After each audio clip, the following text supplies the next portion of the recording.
Tayo pong lahat ay manalangin. Banal at mahabagin naming Amang Diyos na sa amin ay nagmamahal, salamat po sa pagbibigay ng habag sa amin ng mga naligaw sa kasalanan at lumayo sa Diyos. Nung hindi ka pa namin kilala o Diyos, ay minahal mo po kami. Upang iligtas kami, ang Panginoong Yesus ang nagpasa ng sumpa at kahatulan na nararapat ay sa amin.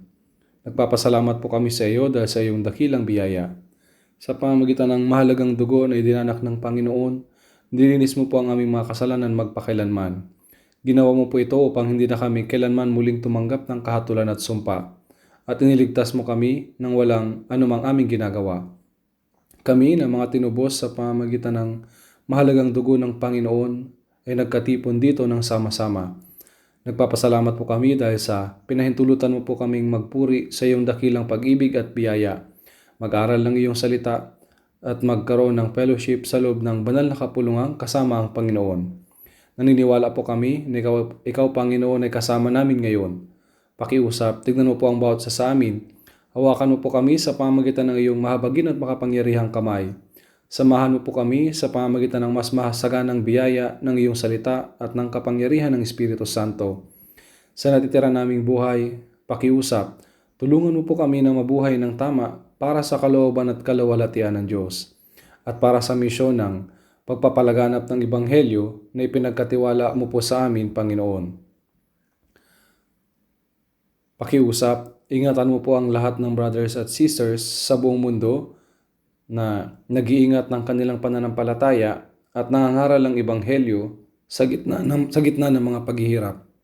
Pagkalooban mo po sila ng biyaya na kailangan nila upang makapagpatotoo sila sa Ebanghelyo ng Panginoon ng mas matapang. Makapagdala nawa sila ng maraming mga kaluluwa sa Panginoon upang maligtas at may sakatuparan ng dakilang gawain ng Diyos. Pakiusap, tulungan mo rin po ang aming mga brothers at sisters na bumalik sa kanilang mga lugar dahil sa bakasyon upang makita ang kanilang mga pamilya at kamag-anak. Maging mahalagang pagkakataon nawa ito upang maibahagi nila ang Ebanghelyo ng Panginoon. Panginoon, ikaw na nagbibigay sa amin ng salita na kinakailangan namin sa tamang panahon at nagtuturo sa amin ng daan na dapat naming lakaran. Sa oras na ito, tulungan mo po kami na maunawa ng salita at banal na kalooban na nais mong ipahayag sa amin. Idinadalangin namin po ito sa pangalan ng Panginoong Jesucristo. Amen. Buksan po natin ang ating Biblia. Mateo chapter 20. Mateo chapter 20.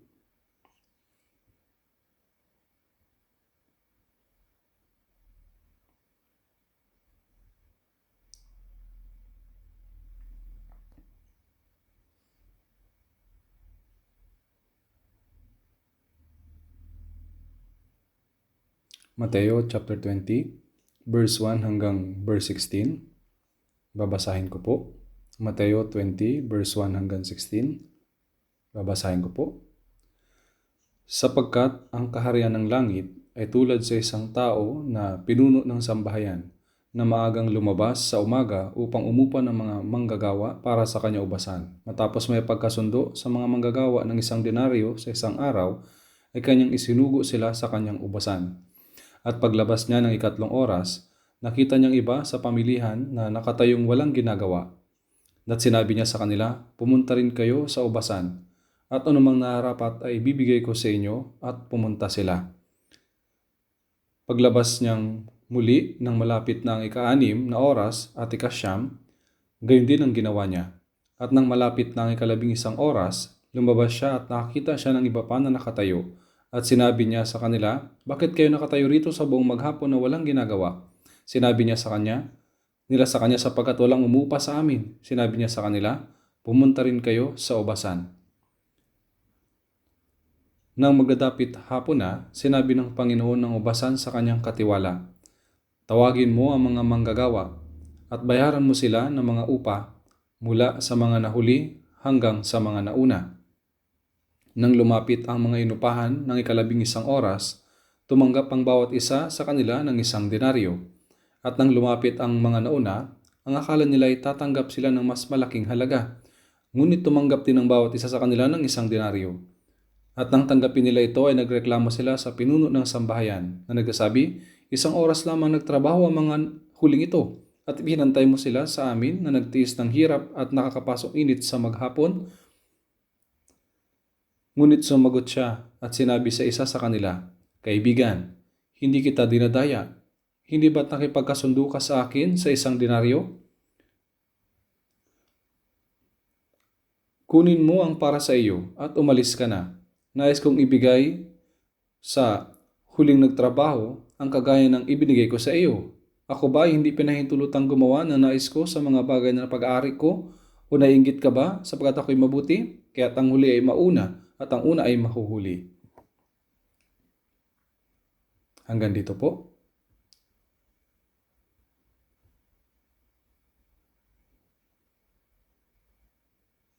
Dahil dumarating ang bagong taon ng 2 beses, hindi ko alam kung dapat kong sabihin uli ang maligayang bagong taon. Sinasabi ko ito noong isang unang beses. Gayunpaman, umaasa ako na mananatili kayong malusog sa bagong taon at mas dakilang biyaya at pagpapala ng Diyos ang mapa sa inyo. Gusto ko na ang mga tao na marinig ang tanggapin mo ang maraming biyaya. Ang lahat ay gustong pagpalain. Ngunit hindi ibig sabihin nito na darating lang basta ang pagpapala. Tunay na nais ng Diyos na bigyan tayo ng bawat pagpapala. Ngunit may bagay na dapat tayong gawin upang matanggap ang kanyang pagpapala. Hindi natin matatanggap ang pagpapala dahil lang gusto natin ang mga ito. Dapat tayong mabuhay sa paraang makakatanggap tayo ng pagpapala ng Diyos. Sinasabi ng awit sa chapter 1 sa atin kung anong uri ng tao ang mapalad. Sa Mateo sa chapter 5, nung nagsalita si Jesus sa bundok, itinuro niya una na mapapalad ang mga dukha sa espiritu. Ipinaliwanag niya ng detalyado kung anong uri ng tao ang tumatanggap ng pagpapala ng Diyos. Gusto ng Diyos na bigyan tayo ng espiritual na pagpapala at mga pagpapala na kailangan ng ating laman din. Kaya nga, kailangan nating gawin ang mga bagay na karapat-dapat sa pagtanggap ng mga pagpapala sa harapan ng Diyos. Kung may taong gusto ng pagpapala ng Diyos habang nabubuhay sa maling paraan, iyon po ay isang napakamaling kaisipan. Bilang mga Kristiyano, kailangan nating malaman kung ano ang pagpapala, kung anong mga pagpapala ang matatanggap natin mula sa Diyos at gawin ang mga bagay na karapat-dapat sa mga pagpapala upang matanggap natin pareho ang espiritual at pisikal na mga pagpapala. Sa araw na ito, gusto ko pong pag-isipan ng tungkol sa turo ng Panginoon na ibinigay sa Mateo sa chapter 20. Ang pamagat po ng sermon sa araw na ito ay ang katwiran ng tao at biyaya ng Diyos. Ang mga gawa ng tao ay tumutukoy sa katwiran na nagmumula sa pagtupad sa kautusan. Ngayon, gusto ko pong pag-isipan ng tungkol sa kung ano ang biyaya ng Diyos, kautusan at biyaya, katwiran ng tao at biyaya ng Diyos na malayang ibinibigay.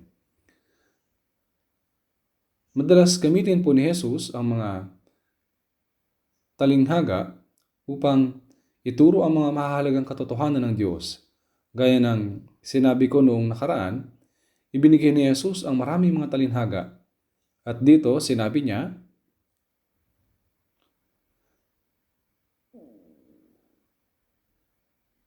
sapagkat ang kaharian ng langit ay tulad sa isang tao na pinuno ng sambahayan na maagang lumabas sa umaga upang umupa ng mga manggagawa para sa kanyang ubasan. Maraming ubasan sa Israel. Sa taglagas, kapag panahon na ng pag-ani ng ubas, umuupa ng mga manggagawa ang may-ari nito.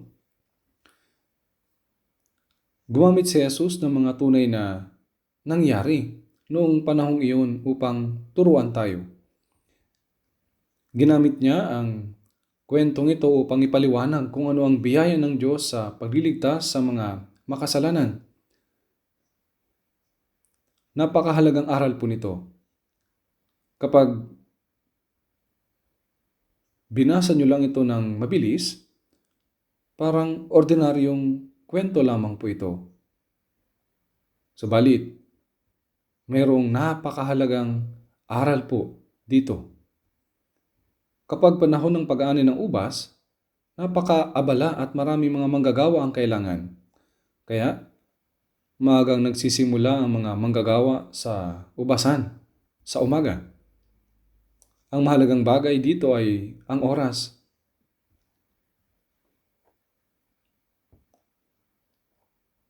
Ang maagang umaga sa ating panahon ay nasa 6:00 ng umaga, malapit sa pagsikat ng araw. Pagkatapos, binanggit po nito ang ikatlong oras na nasa 9:00 ng umaga. Ang ika-6 na oras na nasa 12:00 ng tanghali at ang ika-9 na oras ay nasa 3:00 ng hapon. At ang ika-11 oras ay nasa 5:00 naman ito ng hapon. Natatapos po ang gawain ng 6:00 ng gabi.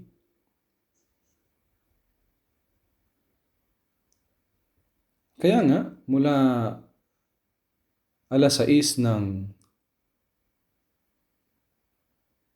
umaga hanggang sa 6:00 ng gabi, gumagawa ang lahat sa iba't ibang bilang ng oras.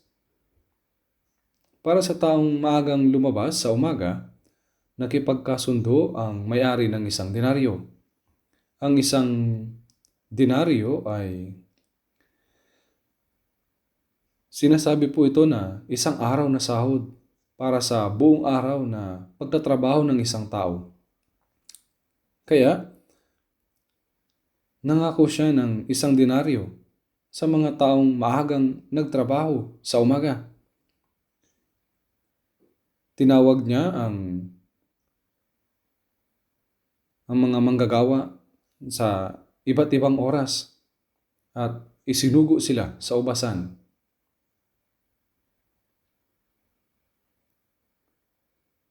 Ang espesyal sa mga taong maagang tinawag sa umaga ay sila po ang mga taong unang pinagbigyan ng Diyos ng kanyang gawain.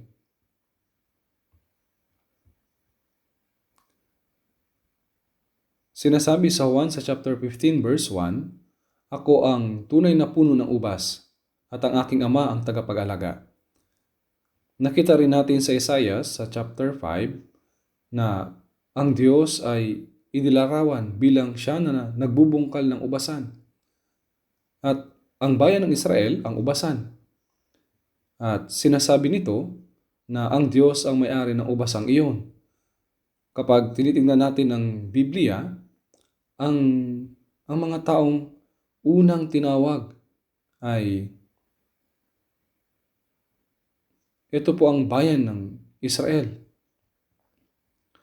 Ang bayan ng Israel ay bayang pinili ng Diyos sa loob ng 2,000 taon. Kaya nga sila ang unang nakibahagi sa gawain ng Diyos, nauna sa ibang mga bansa.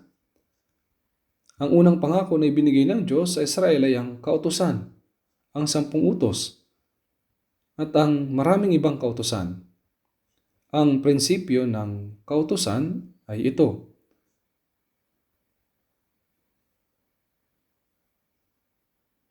tumatanggap ang isang tao ayon sa kanyang ginagawa. Kapag sumunod sila sa kautusan, susuklian sila ng Diyos ng naaayon dito.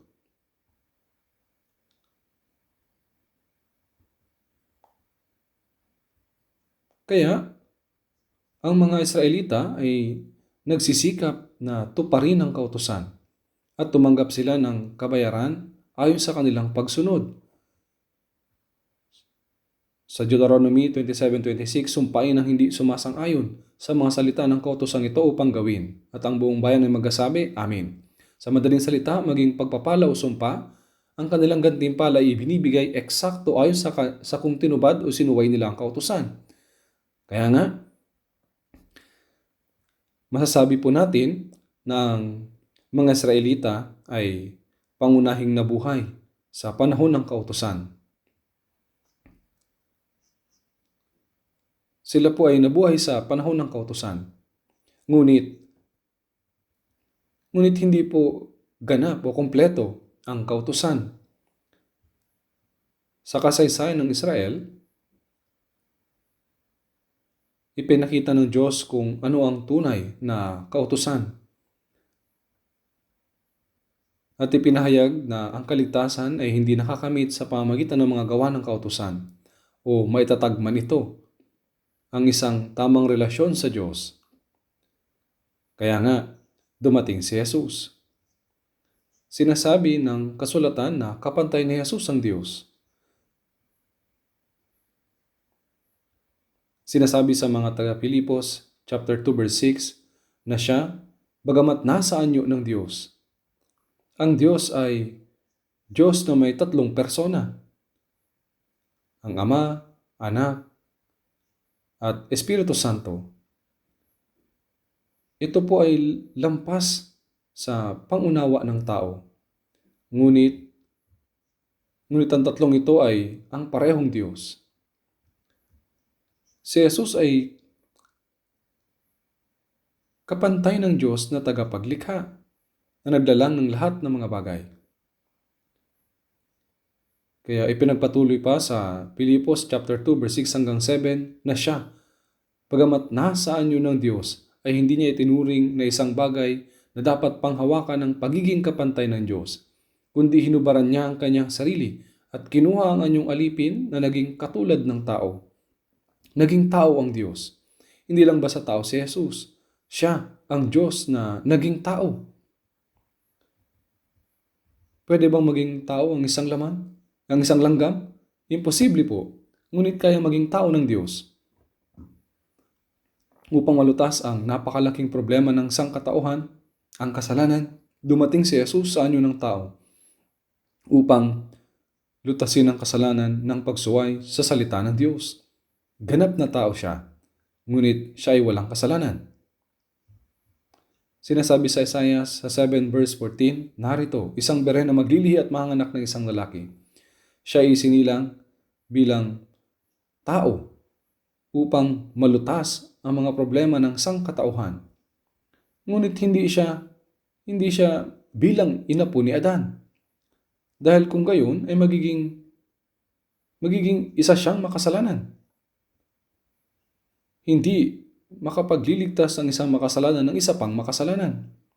Kaya nga, hiniram niya ang sinapupunan ni Birheng Maria sa loob ng 40 weeks upang may silang siya bilang taong walang kasalanan. Kaya si Jesus ay dumating bilang tao, ganap na tao, ngunit walang kasalanan.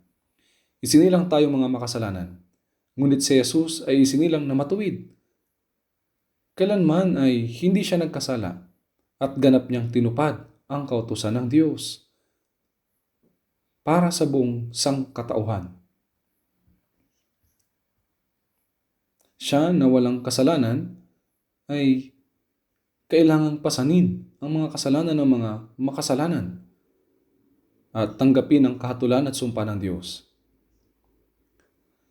Sinasabi sa Isaiah sa 53 verse 6, at ipinasan sa Kanya ng Panginoon ang lahat nating kasamaan upang iligtas tayo ng mga tumalikod sa Diyos at nabuhay sa lahat ng uri ng kasalanan na sinusunod ang pagnanasa ng laman, isinugo ng Diyos ang Kanyang tanging anak sa anyo ng tao.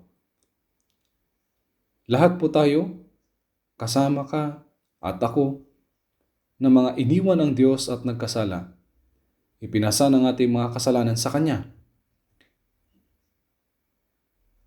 Hindi tayo ang naglagay ng ating mga kasalanan kay Jesus, kundi ang Diyos mismo ang gumawa nito. Hindi dahil nanalangin tayo, Panginoon, pakiusap, alisin mo ang aking mga kasalanan. Kaya pinasan niya ang mga ito.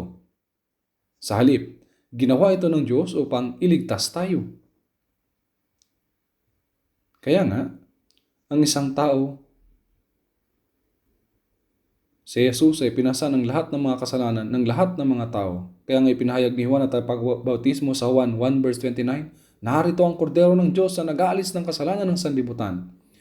Inilagay ng Diyos ang lahat ng mga kasalanan ng buong sanlibutan kay Jesus. Ang mga kasalanan ng bawat tao, alaman nila ito o hindi, pinasan niya ang kasalanan ko, ang kasalanan mo, at ang lahat ng ating mga kasalanan ay pinasan kay Jesus. Kaya nga, pagkamatay ni Jesus sa krus, ang pagkamatay ni Jesus sa krus ay ang paghatol sa kasalanan ng buong sangkatauhan. Kung ang kahatulan ay inilagay sa bawat isa sa atin, mapupunta tayo sa impyerno. Ngunit ang Diyos ang naglagay kay Jesus ng ating mga kasalanan at hinatulan. Hinatulan siya sa halip na tayo. Hindi namatay si Jesus ng hindi kusang loob o hindi makatwiran. Hindi siya walang awang hinuli ng mga tao, kundi bilang kapantay ng Diyos, sinabi ni Jesus sa Juan chapter 10 verse 18, walang nag-alis nito sa akin, kundi kusa kong ibinibigay. May kapangyarihan akong ibigay ito at may kapangyarihan din akong kunin itong uli. Kusang loob niyang ibinigay ang buhay niya para sa ating kaligtasan. Ang walang kasalanan si Jesus ang nagpasa ng ating mga kasalanan sa kanyang katawan. Tinanggap niya ang hatol ng kamatayan na para sa atin. Tiniis niya ang kahihiyan at pagdurusa. Hinagupit siya at dinala niya ang krus sa lugar ng kamatayan at naipako siya sa krus. Mula alas 9 ng umaga hanggang alas 3 ng hapon, 6 na oras sa ilalim ng mainit na araw. Tiniis niya ang napakalaking kahihiyan at paghihirap na maaaring maranasan ng isang tao. Ibinuhos niya ang kanyang dugo. At noong namatay siya, ay itinala sa Juan chapter 19 verse 30, ang kanyang huling mga salita, natupad na. Naisakatuparan niya ang gawain ng pagtubos para sa lahat ng mga kasalanan ng tao. Sinasabi sa unang Timoteo 1:15 na si Kristo Jesus ay pumarito sa sanlibutan upang iligtas ang mga makasalanan. Pinasan niya ang ating mga kasalanan. At dahil hindi malulutas ang kasalanan, kung walang kahatulan, tinanggap niya ang buong kabayaran. Sapagkat ang kabayaran ng kasalanan ay kamatayan, Roma 6:23. Kinuha ni Jesus ang kamatayan, sumpa at kahatulan. Iniligay siya sa libingan sa loob ng 3 araw. Pagkatapos winasak niya ang kapangyarihan ng kamatayan at muli siyang nabuhay. Hindi siya naglaho na gaya ng isang usok, kundi nagpakita siya pagkatapos ng 40 araw. Ang muling nabuhay na si Jesus ay nagkaroon ng espiritual na katawan na hindi nalilimitahan ng oras o ng space. Kaya, kaya niyang magpakita at mawala kung gusto niya. Tinipon niya ang kanyang nagkawatak-watak na mga alagad at nagpakita sa marami ng mga sumusunod at nakinig sa kanyang mga turo na sinasabi sa mga unang Korinto 15 verse 6, pagkatapos ay nagpakita siyang minsanan sa mahigit na 500 kapatid. Higit 500 tao ang minsanang nakakita sa nabuhay na si Jesus. Ito ang mga taong sumunod sa kanya noong siya'y nagbiministeryo pa. Nung narinig nila na nabuhay siya, nagtipon sila na nagdududa at nagpakita si Jesus sa gitna nila. Ngunit sinasabi ng mga Hudyo, hindi nabuhay si Jesus. Nagpapakalat ng kasinungalingan ng mga alagad niya Ninakaw nila ang kanyang katawan at dinadaya ang mga tao. Tandaan ninyo nung hinuli si Jesus, nagkawatak-watak ang mga alagad niya dahil sa takot na madakip sila at mapatay. Maging si Pedro na malapit na alagad sa kanya, na nangako ng 3 ulit na hindi siya itatanggi. Subalit itinanggi siya ni Pedro ng 3 ulit dahil sa takot. Sinabi niya, hindi ko siya ikakaila. Sabi niya, hindi ko siya kilala. Hindi niya ako alagad, sabi ni Pedro. Tunay na hindi ko kilala si Jesus, sinabi ni Pedro. Sa tingin niyo ba, ang mga duwag na iyon ay magkakalat ng kasinungalingan na nabuhay si Jesus kung hindi siya tunay na muling nabuhay? Naniniwala ba kayo na aabot sila sa puntong haharapin nila ang kamatayang maikalat lang nila ang ganitong kasinungalingan? Hindi po. Kung hindi muling nabuhay si Jesus, wala kahit isang tao ang mananampalataya sa kanya ngayon. Pwedeng doon na matapos ang lahat. Ang muling pagkabuhay ni Jesus ay nagsisilbing pinakamalaking katibayan na tinubos niya ang ating mga kasalanan sa krus. Winasak niya ang kapangyarihan ng kamatayan at binigyan tayo ng bagong walang hanggang buhay. Kasabay nito, sa pamamagitan ng kanyang muling pagkabuhay, nagpatotoo siya na tunay na siya ang anak ng Diyos, ang Kristo, at ang tagapagligtas na tumubos sa atin. Gayon dumating sa atin ang Ebanghelyo.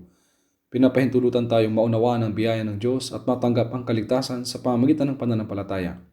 Bumisita po ako ng 3 beses sa Israel. Sa ikatlong pagbisita ko, dala ang mithiing makapangaral sa mga Hudyo, nagdaos ako ng Bible seminar sa loob ng ilang araw sa Kibbutz Hotel malapit sa dagat ng Galilea. Doon po, ibinahagi ko ang Ebanghelyo sa halos 40 tao. Kabilang na ang 20 Hudyong pastor na may ministry sa Israel at sa kanilang mga asawang babae. Ngunit hanggang ngayon, maraming mga Hudyo ang hindi naniniwala kay Jesus. Hinahanap nila sila upang patayin at inuusig ang mga sumusunod sa kanya. Inihahayag na ang kanyang muling pagkabuhay ay isang kasinungalingan.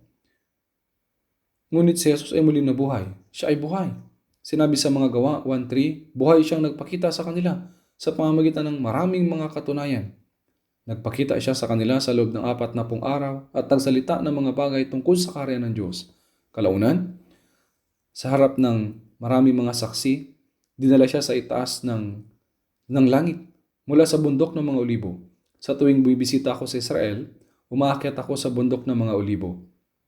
Pinagbubulayan ko si Jesus na muling nabuhay. Sapagkat sinabi ng Biblia na kapag bumalik siya, kapag nangyari na ang kanyang ikalawang pagdating sa mundo, darating siya sa bundok ng mga olibo. Sa pamamagitan ng pagkamatay sa krus, pinasa ni Jesus ang kahatulan ng kasalanan sa kanyang sarili para sa kasalanan ng buong sanlibutan. Sa pamamagitan ng pagkawasak sa kapangyarihan ng kamatayan at sa muling pagkabuhay, lubos niyang nilutas ang kapangyarihan ng kasalanan at kamatayan na pinatunayang siya ang Kristo, ang ating tagapagligtas. Sa makatuwid, mula nang dumating si Jesus, wala na tayo sa panahon ng kautusan. Mula sa puntong iyon, tinatawag na natin itong panahon ng biyaya. Siyempre po, bagaman ito ay panahon ng kautusan sa mga Hudyo sa Lumang Tipan, hindi lamang ito puro kautusan. Upang lutasin ang mga kasalanang nagawa sa pamamagitan ng paglabag sa kautusan, ililipat nila ang bigat ng kasalanang iyon sa mga tupa, kambing, baka, at hayaan silang mamatay sa halip nila at iwiwisik ang kanilang mga dugo upang matubos ang kanilang mga kasalanan. Ito po ay isang klase o isang halimbawa na nagpapakita na si Kristo ay darating upang mamatay sa halip na sa atin at tutubusin ang ating mga kasalanan sa pamamagitan ng dugong kanyang idinala. Gayunpaman, ang dumating na si Jesus, pinasan niya sa kanyang sarili ang kasalanan ng buong sanlibutan, namatay sa krus at muling nabuhay. At dahil doon nagsimula ang panahon ng biyaya.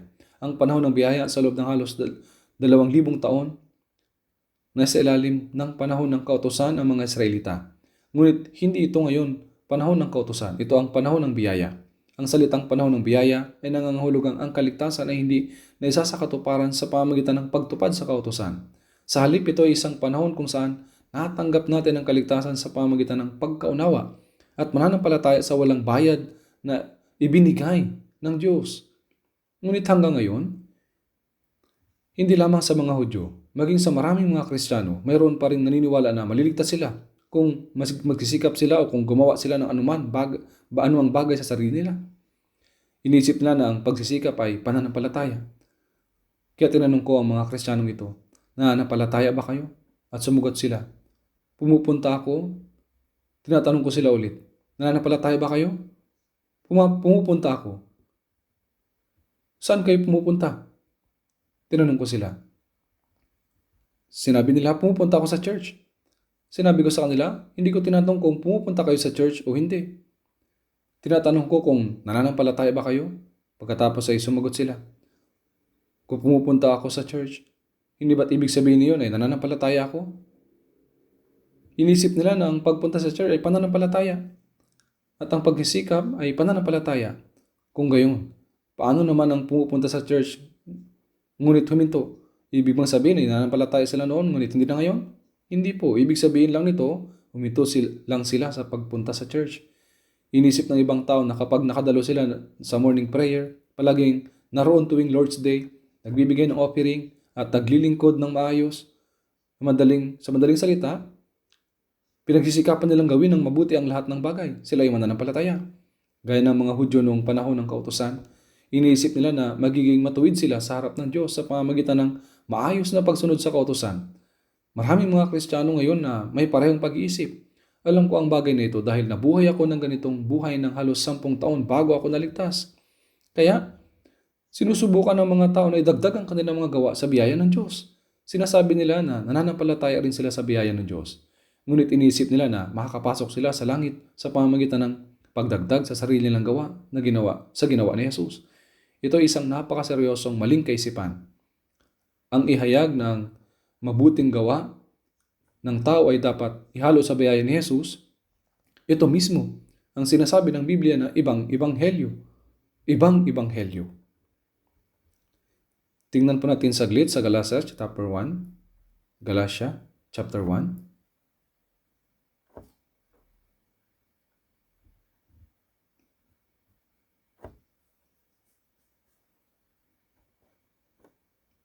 Galatia chapter 1 verse 6. Babasahin ko po. Ako'y namamangha na pag napakabilis ninyong iniwan siya na tumawag sa inyo sa biyaya ni Kristo at bumaling kayo sa ibang ebanghelyo. Hindi sa may ibang ebanghelyo kundi mayroong ilan na nanggugulo sa inyo at nanganais na baluktutin ang ebanghelyo ni Kristo. Subalit kahit kami o isang anghel mula sa langit ang mangaral sa inyo ng ebanghelyo na iba sa aming ipinaharal sa inyo, ay hayaan siyang sumpain. Dumating sa Galatia ang mga biyasa sa kautusan at tinuruan ang mga mananampalataya roon na sinasabi, hindi sapat ang pananampalataya kay Jesus. Dapat din ninyong sundin ang kautusan. Kaya sinabi ni Apostol Pablo, ako'y namamangha na napakabilis ninyong iniwan siya na tumawag sa inyo sa biyaya ni Kristo at bumaling kayo sa ibang ebanghelyo. Ano ang ibang ebanghelyo? Ito ay isang pahayag na hindi ka lamang dapat manampalataya kay Jesus, kundi dapat mo rin sundin ang kautusan. Ngunit sinasabi ng Biblia, hindi sa may ibang ebanghelyo. Wala pong ibang ebanghelyo. Sinabi, kundi mayroong ilan na nanggugulo sa inyo. Nililito nila ang inyong pananampalataya at nangganais na baluktutin ang ebanghelyo ni Kristo. Subalit kahit kami o isang anghel mula sa langit ang mangaral sa inyo ng ibang ebanghelyos na iba sa aming ipinangaral sa inyo, ay hayaan siyang sumpain. Ang kasalanan ng pagbaluktot sa ebanghelyong ito ay pinakamalaking kasalanan sa lahat. Kaya sinabi na kung sino ang mangaral ng ibang ebanghelyo ay susumpain. Tingnan po natin saglit. Ikalawang Korinto, chapter 11. Bago ito mag-Galasya, basahin po natin ang sabay, Ikalawang Korinto, chapter 11, verse 4. Sapagkat kung may dumating na nangangaral ng ibang Jesus na hindi namin ipinangaral, o kung kayo tumanggap ng ibang espiritu na hindi ninyo tinanggap noon o ibang ebanghelyo na hindi ninyo tinanggap, kayo ay kaagad na nagpapasakop doon. Sinabi rito, sapagkat kung may dumating na nangangaral ng ibang Jesus na hindi namin ipinangaral, pangangaral ng ibang Jesus na hindi namin ipinangaral ay nangangahulugang habang tinatawag nila siyang Jesus, siya ay ibang Jesus. Ano po ito? Isang counterfeit. Sa ngayon tinatawag natin itong peke. Dahil lubhang napakatuso ng Diablo, hinahayaan niyang manampalataya ang mga tao kay Jesus, ngunit pinapaniwala niya sila sa ibang Jesus. Pinapatanggap niya sila ng ibang ebanghelyo. Inihahayag nitong ebanghelyo, ngunit sa katunayan, isa itong baluktot na bersyon nito. Isa itong pahayag kung saan dapat nating sundin ang kautusan at idagdag ang sarili nating mga gawa. Kapag dinadala nila ang mga tao pang tumanggap ng ibang ebanghelyo, dinadala nila sila sa pagtanggap ng ibang espiritu. Hindi ito ang Espiritu Santo, kundi isang sinungaling na espiritu. Gayunpaman nadadaya ang mga tao sa pag-iisip na ito ang Espiritu Santo at sinasabing kayo ay kaagad na napapasakop doon. Kakaiba po ito, hindi po ba? At kapag dinala nila kayo upang tanggapin ang ibang Jesus, ang ibang espiritu at ang ibang ebanghelyo, kanilang sasabihin, kayo ay kaagad na napapasakop doon. Ibig sabihin ay handa itong tanggapin ng mga tao, hindi ba? Kakaiba po ito. Ngunit sa verse 13, ikalawang Korinto, chapter 11, verse 13, sapagkat ang gayong mga tao ay mga huwad na apostol, mga mandarayang manggagawa na nagpapanggap na mga apostol ni Kristo. At hindi nakapagtataka, sapagkat maging Satanas man ay nagpapanggap na anghel ng liwanag, kaya't hindi nakapagtataka na ang kanyang mga ministro naman ay magpanggap na mga ministro ng katwiran, ang kanilang wakas ay magiging ayon sa kanilang mga gawa. Sino ang mga mangangaral ng ibang Jesus, ibang espiritu at ibang ebanghelyo? Sila ang mga huwad na apostol. Ang apostol ay nangangaral ng ebanghelyo ng Diyos, ngunit mayroong mga huwad na apostol. Mga mandarayang manggagawa, sila ang mga mandaraya na nagpapanggap na mga apostol ni Kristo. Sa panahon ng lumang tipan, maraming mga huwad na propeta. Kung may isang tunay na propeta, may daang-daang mga huwad na propeta. Paano po ngayon? Kung may isang tao na nangangaral ng tamang ebanghelyo, napakarami nangangaral ng huwad na ebanghelyo. Dahil napakarami nila, maraming tao ang nag-iisip na tama ito, na nagpapanggap na mga apostol ni Kristo at hindi nakapagtataka, sapagkat maging Satanas man ay nagpapanggap na anghel ng liwanag. Kung magpapakita si Satanas sa anyo ni Satanas, siya po ang sino pong tatanggap sa kanya? Kung si Satanas po ay magpapakita sa anyo ni Satanas, wala pong tatanggap sa kanya. Kung ipapaguhit mo si Satanas, iguguhit nila siya na may matalas na mga mata, nakalabas ang pangil, at nakakatakot na mga pangalmot na kuko na gaya nito. Kapag nagpakita siya ng ganito, sino ang maniniwala sa kanya? Sasabihin nila, isa siyang demonyo. Ngunit ang diablong ito ay nagpapanggap na isang anghel ng liwanag. Nagpakita siya sa isang napakaganda at kaakit-akit na paraan, gamit ang lahat ng mga nais ng tao. Sapagkat maging Satanas man ay nagpapanggap na anghel ng liwanag, kaya't hindi nakapagtataka na ang kanyang mga ministro naman ay magpanggap na mga ministro ng katwiran. Ang kanilang wakas ay magiging ayon sa kanilang mga gawa. Nagpapanggap ang mga manggagawa ni Satanas bilang mga manggagawa ng katwiran. Ito po ay isang bagay na napakahirap. Kaya kung hindi mo alam ang salita, ang tunay ay magmumukhang peke. At ang peke ay magmumukhang tunay. Kaya ang kasinungalingan ay patuloy na lumalaganap sa mundong ito. Alam niyo po ba ito? Alam po ba ninyo kung saan maraming mga mandaraya? Napakaraming mga mandaraya sa loob ng Kristyanismo. Kaya ito ay gumagana.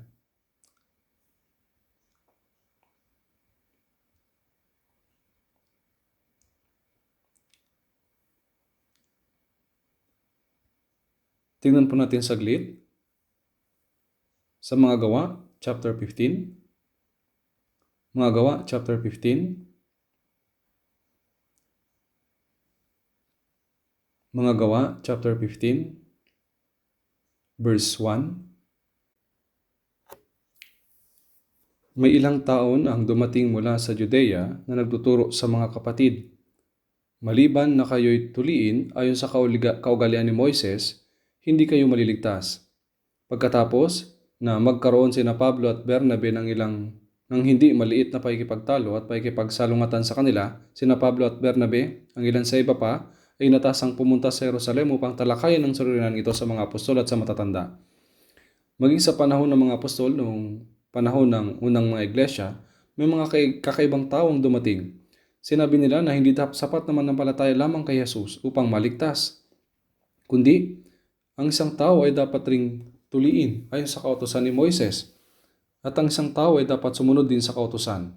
Dumating ang mga bihasa sa kautusan, kaya kung titignan po ninyo sa verse 5, subalit ang ilang mananampalataya na kasapi sa sekta ng mga Pariseo ay tumayo at nagsabi, kailangan sila'y tuliin at utusang sundin ang kautusan ni Moises.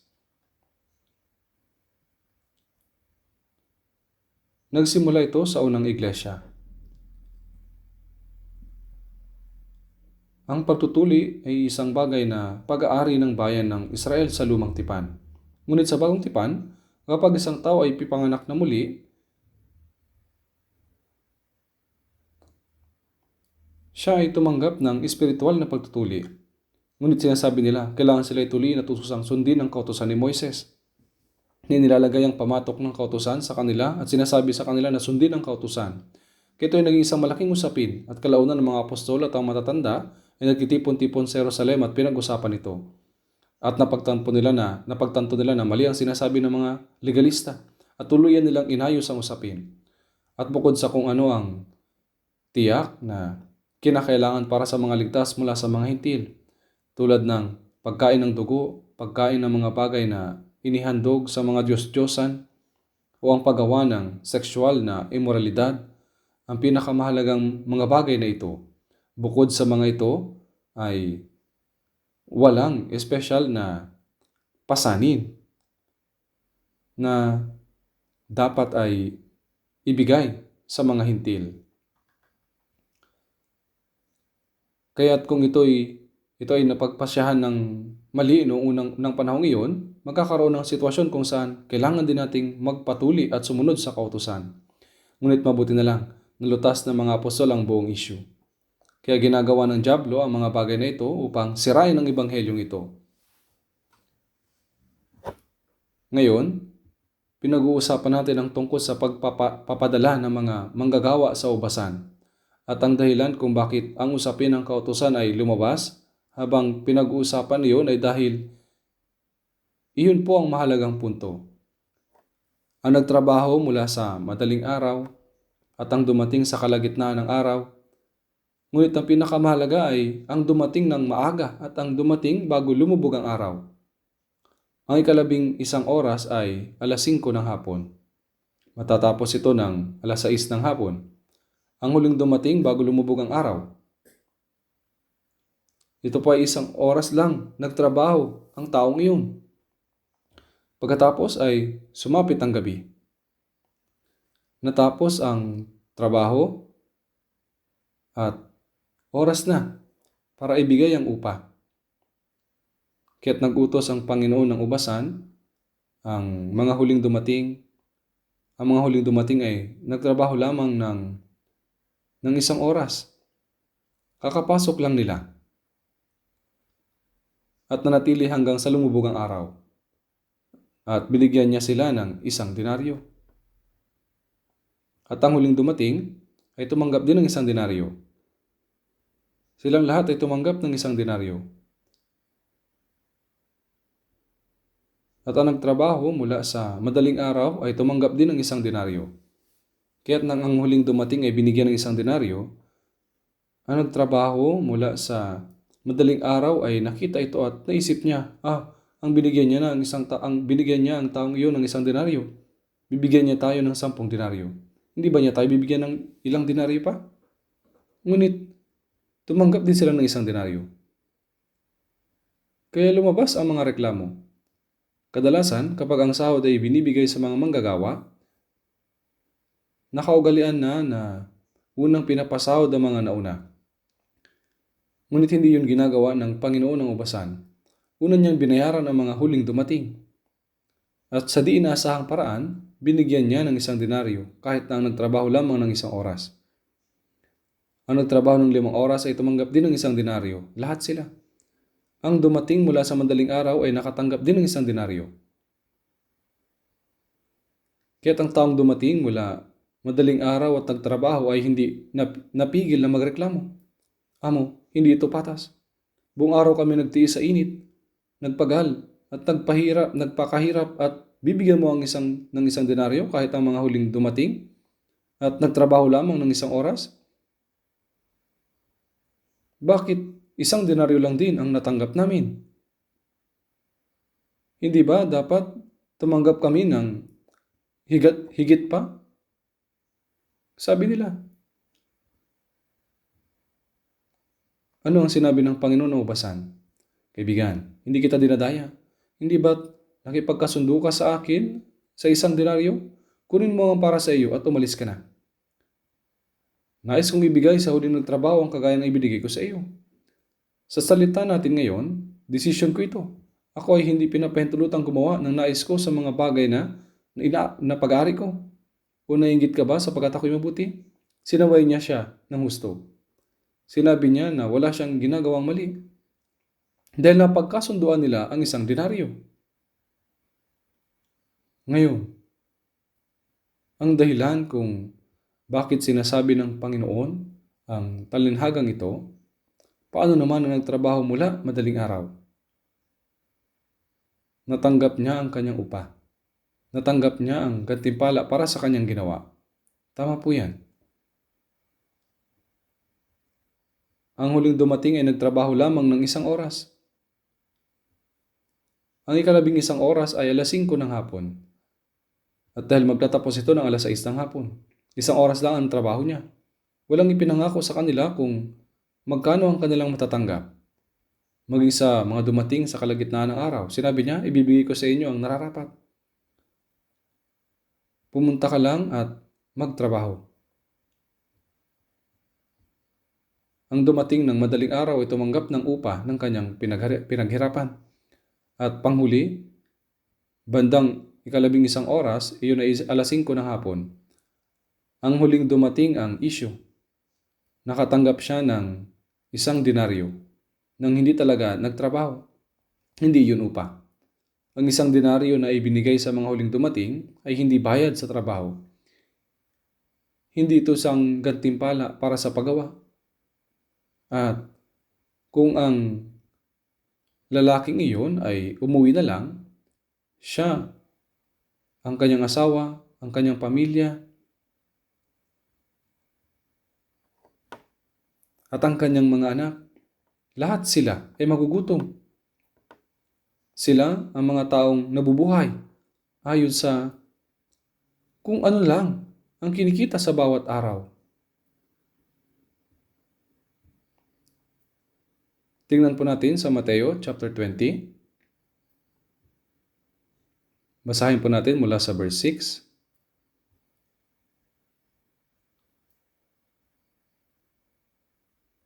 Mateo 20, 6-7. At nang malapit ng ika-11 oras, lumabas siya at nakita siya ng iba na nakatayo. At sinabi niya sa kanila, bakit nakatayo kayo rito sa buong maghapon na walang ginagawa?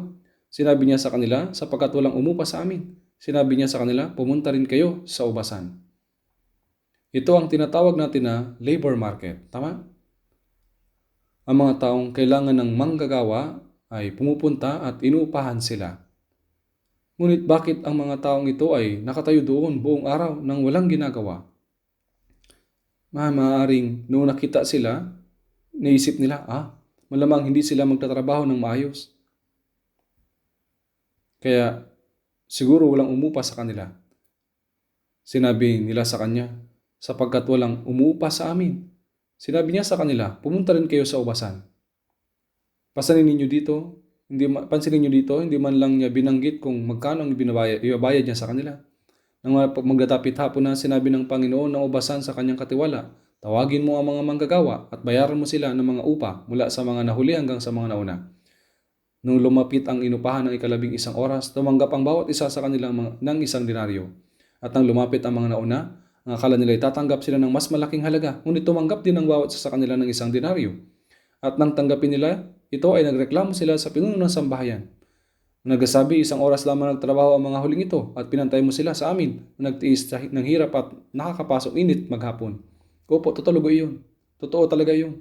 Mukhang may dahilan talaga sila upang magreklamo. Nagtrabaho sila buong araw sa ilalim ng nakakapasong init ng araw at tumanggap ng 1 denaryo. Ang huling dumating ay nagtrabaho ng 1 oras, ngunit nakatanggap din sila ng 1 denaryo. Parang hindi patas. Sa paningin ng tao, ang kanilang reklamo ay mukhang makatwiran. Ngunit sinabi ng Panginoon ng ubasan, hindi kita dinadaya. Hindi ba't nakipagkasundo ka sa akin ng 1 denaryo? Ang ibinigay niya sa mga huling dumating ay hindi talaga sahod. Noong dinala niya sila sa ubasan, iyon na hindi dahil sa kailangan niya talaga ang kanilang trabaho.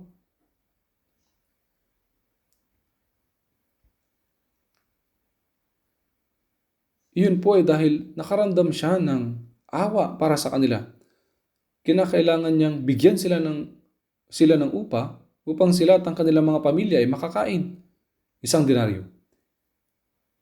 Hindi niya sila tinawag para magtrabaho sila. Tinawag niya sila dahil sa awa upang ipakita sa kanila ang biyaya.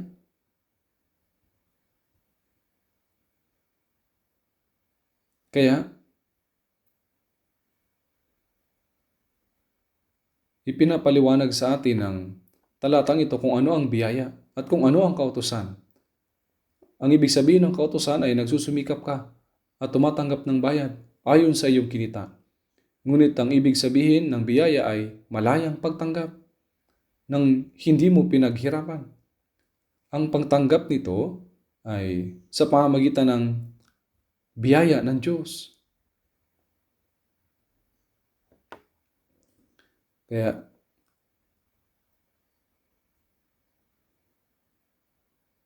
tignan po natin sa Mateo chapter 20, 12 hanggang 15.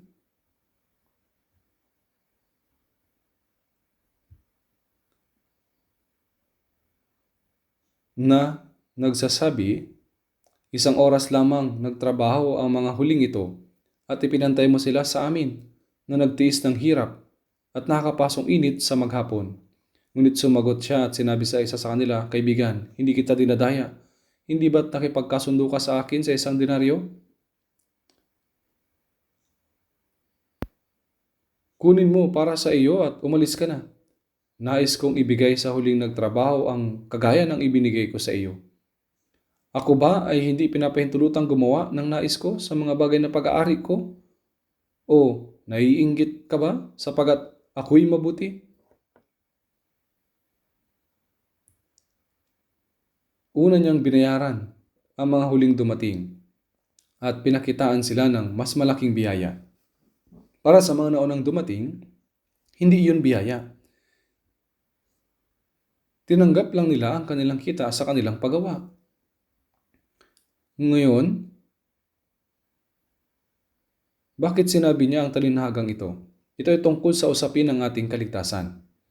Higit sa lahat, hindi ba't ang pinakamahalagang bagay ay kung tayo ba ay ligtas? Naligtas tayo, hindi dahil tinupad natin ang kautusan o gumawa ng katwiran. Hindi natin ito magagawa. Walang kahit isang tao na maliligtas sa pamamagitan ng kanyang sariling katwiran. Kaya sa Roma, sa chapter 3, sa verse 10, walang matuwid. Wala kahit isa. Sa pananaw ng Diyos, wala ni isang taong matuwid. Tanging isang matuwid na tao ang tunay na makakagawa ng katwiran. At wala kahit isa. Sa Roma 3:23, yamang ang lahat ay nagkasala at hindi nakaabot sa kaluwalhatian ng Diyos. Sapagat ang lahat ay nagkasala sa harap ng Diyos, walang sino man ang makakapasok sa kanyang kaluwalhatian. Walang sino man ang makakapagtatag ng tamang kaugnayan sa Diyos sa pamamagitan ng kanilang sariling pagsisikap. Sa Roma 3:20, sapagkat sa pamamagitan ng mga gawa ng kautusan ay walang tao na ituturing na ganap sa paningin niya, Sapagat sa pamamagitan ng kautusan ay ang pagkakilala ng kasalanan. Noong una, hindi ibinigay ng Diyos ang kautusan para sundin ng mga tao at maligtas. Walang sino mang tao ang ganap na makakasunod sa kautusan. Kung ilalagay mo ang 10 utos sa harap natin at susuriing mabuti ang ating sarili, nalabag natin ang lahat ng ito, bawat isa sa kanila. Dahil lang sa hindi pisikal na pinatay ang isang tao, ibig bang sabihin na hindi siya nakagawa ng pagpatay? Anong sinasabi ng Biblia? Ang sinumang napupuot sa kanyang kapatid ay isang mamamatay tao. Sinasabi mong, hindi ako nangalunya, pero sa Mateo 5:28, ang bawat tumitingin sa isang babae na may pagnanasa ay nagkasala na sa kanya ng pangalunya sa kanyang puso. Kahit na ang nag-iingat lamang nito sa iyong puso ay tinuturing bilang pangalunya, at kahit ang mainggit lang ay tulad sa pagnanakaw, kaya paano ang sino man ay ganap na makakasunod sa kautusan? Ito ay imposible. Tingnan po natin sa Roma chapter 4. Roma chapter 4.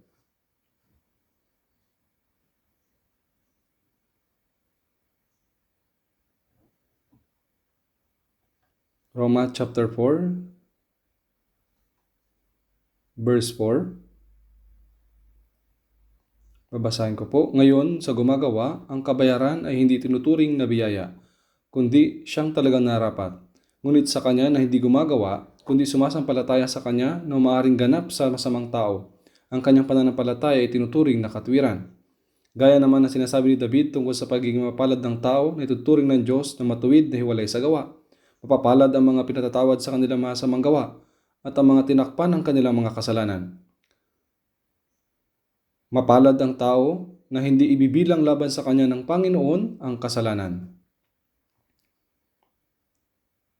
Kaya sa kanya na hindi gumagawa, kundi sumasampalataya sa kanya na umaring ganap sa masamang tao.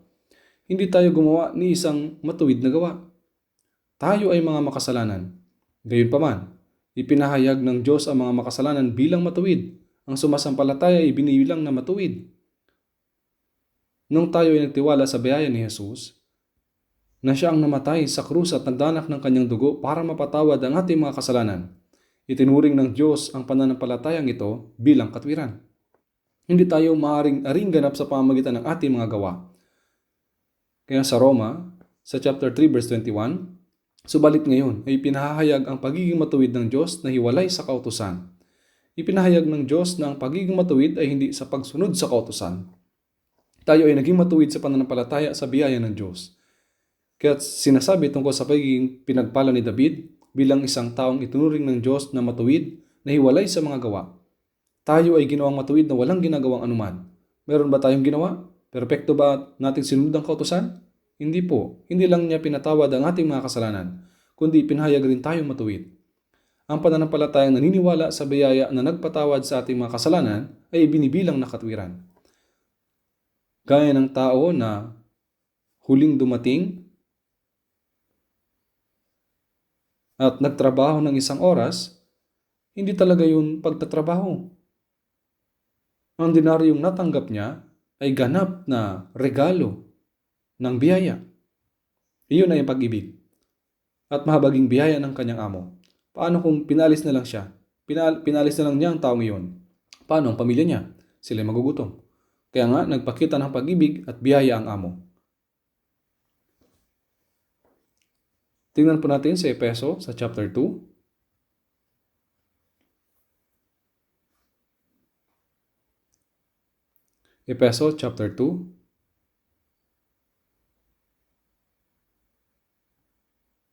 Verse 2 hanggang verse 3. Na dati ninyong nilakaran ayon sa lakad ng sanlibutan ito, ayon sa pinuno ng kapangyarihan ng himpapawid, ng Espiritu na ngayon ay gumagawa sa mga anak ng pagsuway. Tayong lahat ay dating nabuhay sa gitna ng mga ito, sa mga pagnanasa ng laman na ating ginagawang mga nais ng laman at ng pag-iisip na tayo ay katutubong mga anak ng kaputan, gaya naman ng mga iba. Basahin din po natin ang verse 4 at hanggang 5. Ngunit ang Diyos palibhasa ay mayaman sa awa dahil sa kanyang malaking pag-ibig sa atin, maging noong tayo mga patay sa pamamagitan ng ating mga pagsuway, binuhay niya tayo kay Kristo. Sa pamamagitan ng biyaya, kayo'y naligtas. Opo, tayo rin ay sumunod sa pinuno ng kapangyarihan ng himpapawid, ang dyablo. Nabuhay rin tayo sa ilalim ng kanyang otoridad. Kaya verse 5, maging noong tayo mga patay sa pamamagitan ng ating mga pagsuway, binuhay niya tayo kay Kristo sa pamamagitan ng biyaya, kayo'y naligtas. Tama po ito.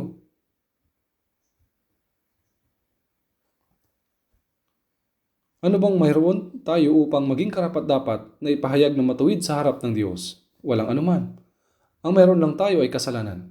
Ngunit ang Diyos, palibhas ay mayaman sa awa. At ang awa ay kahabagan. Pagpapakita ng awa, dahil sa kanyang dakilang pag-ibig para sa atin, minahal niya tayo. Ang dakilang pag-ibig na ito ay walang kondisyon. Ito ay maawain at mahabaging pag-ibig. Maging noong tayo'y mga patay sa pamamagitan ng ating mga pagsuway, binuhay niya tayo kay Kristo. Sa pamamagitan ng biyaya, kayo'y naligtas. Noong si Jesus ay namatay sa krus upang linisin ang ating mga kasalanan at muling nabuhay upang bigyan tayo ng bagong buhay, ang buhay na iyon ay napasa atin noong kilalanin natin ang biyaya ng Diyos at sumampalataya dito. Ang kamatayan ni Jesus ay naging kamatayan natin. At dahil dumanak ang dugo ni Jesus, ang ating mga kasalanan ay nahugasan na magpakailanman. Ang muling nabuhay na si Jesus ang ating buhay. Muli niya tayong binuhay kay Kristo. Sa biyaya, kayo'y naligtas. Anong ibig sabihin noong ang isang tao ay huling dumating at gumawa ng nakapakakaunti at nakatanggap ng 1 denaryo? Ito po ay biyaya. Ipinapaliwanag ng Mateo chapter 20 kung ano ang kautusan at ang biyaya. Maraming mga legalista magpahanggang ngayon, pinupuna nila ang mga nagsasabing sila ay naligtas sa pamamagitan lamang ng pagkaunawa at pananampalataya sa biyaya ng Diyos. Sinasabi nila, ang mga taong iyon ay nag-aangking naligtas sa pamamagitan lang ng pagkaunawa at pagsampalataya sa biyaya ng Diyos. Kung ganoon, anong gagawin natin? Anong gagawin natin? Tayo naligtas sa pamamagitan ng pagkaunawa at pagsampalataya sa biyaya ng Diyos. Pinupuna nila ito. Kakaiba po ito. Ngunit tayo'y naligtas sa pamamagitan ng dakilang pag-ibig at biyaya ng Diyos. Dahil hinugasan na ni Jesus ang ating mga kasalanan magpakailanman sa pamamagitan ng kanyang dugo at binigyan tayo ng bagong buhay sa pamamagitan ng muling pagkabuhay. Opo, binigyan na tayo ng buhay sa pamamagitan ng muling pagkabuhay. Tingnan po natin sa Lucas chapter 18. Lucas chapter 18.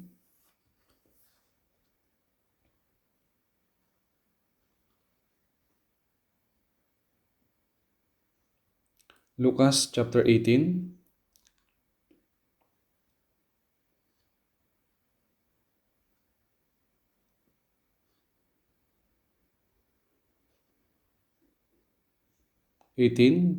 Verse 9.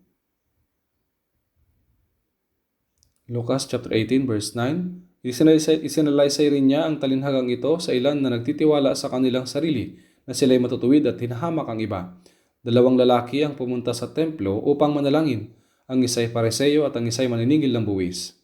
Ang pareseyo ay nakatayo at nanalangin sa kanyang sarili ng ganito, Diyos, pinasalamatan kita na hindi ako gaya ng ibang mga tao, ng mga mangingikil, mga di makatarungan, mga mangalunya o gaya man ng maniningil ng buwis na ito. 2 ulit ako nag-ayuno sa isang linggo. Nagbibigay ako ng ikapo sa lahat ng aking kinikita. Subalit ang maniningil ng buwis na nakatayo sa malayo ay ayaw itingin man lamang ang kanyang mga mata sa langit, kundi dinadagukan ang kanyang dibdib na nagsasabi, Diyos, mahabag ka sa akin na isang makasalanan. Sinasabi ko sa inyo, nanaog patungo sa kanyang bahay ang taong ito na inaring ganap sa halip ng isa, sapagkat ang bawat nagmamataas sa kanyang sarili ay ibababa, ngunit ang nagpapakababa sa kanyang sarili ay itataas. Nagkwento si Jesus tungkol sa 2 lalaki, isang pareseyo at isang maniningil ng buwis, na pumunta sa templo para manalangin. At nanalangin ng pareseyo ng ganito.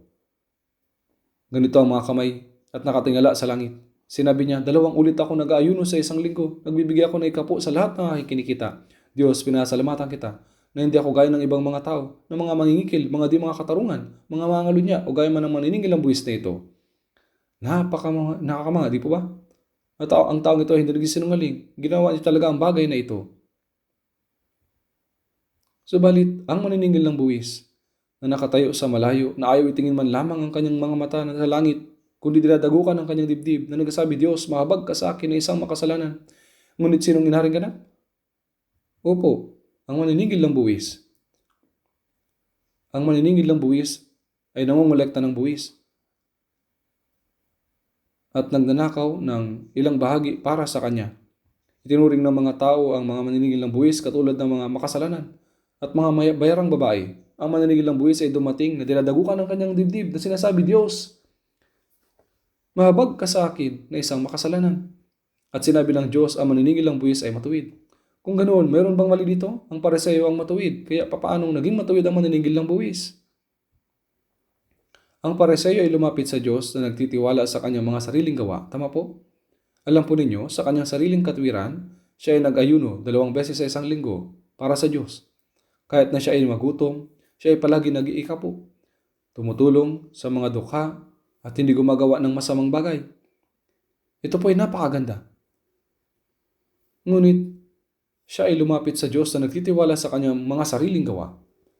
Ako ay nagpapasalamat sa iyo na ako ay napakatuwid. Ngunit walang anuman ang maniningil ng buwis kundi mga makasalanan. Diyos, mahabag ka sa akin. Ang maniningil ng buwis ay lumapit sa Diyos na nagtitiwala sa habag at biyaya ng Diyos. Nanaog patungo sa kanyang bahay ang taong ito na inaring ganap. Ang Pariseo ay katulad sa isang tao na gumawa mula sa madaling araw. Siya ay nagreklamo sapagkat kanyang inisip na hindi ito patas sapagkat mas marami siyang ginawang matuwid na mga gawain. Gayunpaman siya ay tunuring na katulad ng isang tao na gumawa lamang sa loob ng isang oras. Walang sino man sa atin na aaring ganap sa pamamagitan ng ating mga sariling gawa. Tanging sa pamamagitan lamang ito ng dakilang pag-ibig ng Diyos, ang pag-ibig na nahabag sa atin. Dahil sa pag-ibig na iyon, si Jesus ay namatay sa halip na tayo at dumanak ang kanyang dugo upang linisin ang ating mga kasalanan magpakailanman. At kung ito ay sasampalatayanan at maunawaan ng isang tao, ang taong iyon ay ligtas.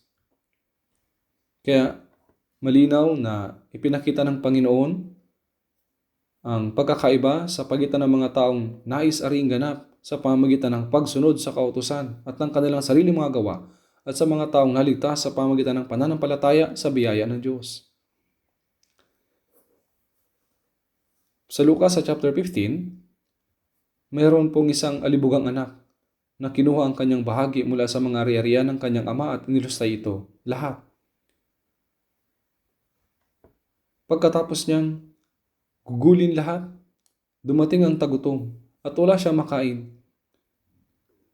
Kaya siya ay nagtungo sa isang tao upang magtrabaho bilang nagpapakain ng mga baboy.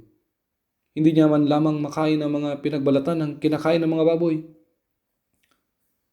Siya ay mamamatay na sa gutom at naisip niya, ilan sa mga upahang lingkod ng aking ama ang may sapat na lumalabis na pagkain. Ngunit ako rito ay namamatay sa gutom. Hindi ako maaaring mamatay na ganito. Lalakasan ko ang aking loob at babalik ako sa aking ama. Pagkatapos na umalis ng anak na ito sa kanilang tahanan, ang kanyang ama ay araw-araw siyang inaalala. Marahil ay naubos na niya ang lahat ng kanyang salapi. Nag-aalala ako kung mamamatay na ba siya sa gutom dahil sa tagutom na ito ay baka naging pulubi na siya. O kaya ay may sakit siya. Sana ay umuwi ka na lang. Siya ay naghihintay mula umaga hanggang gabi na umuwi sa kanilang tahanan ang kanyang anak. Return, return, oh wanderer, return. Ngayon ay papalubog na ang araw at nakita ng ama ang isang napakapayat na pulubi na naglalakad ng nakayuko sa labas ng nayon. At ang kanyang lakad ay kagaya ng sa kanyang anak. Kahit na mula sa malayo, nakilala ng ama ang kanyang anak. Ang ama ang unang tumakbo patungo sa kanyang anak.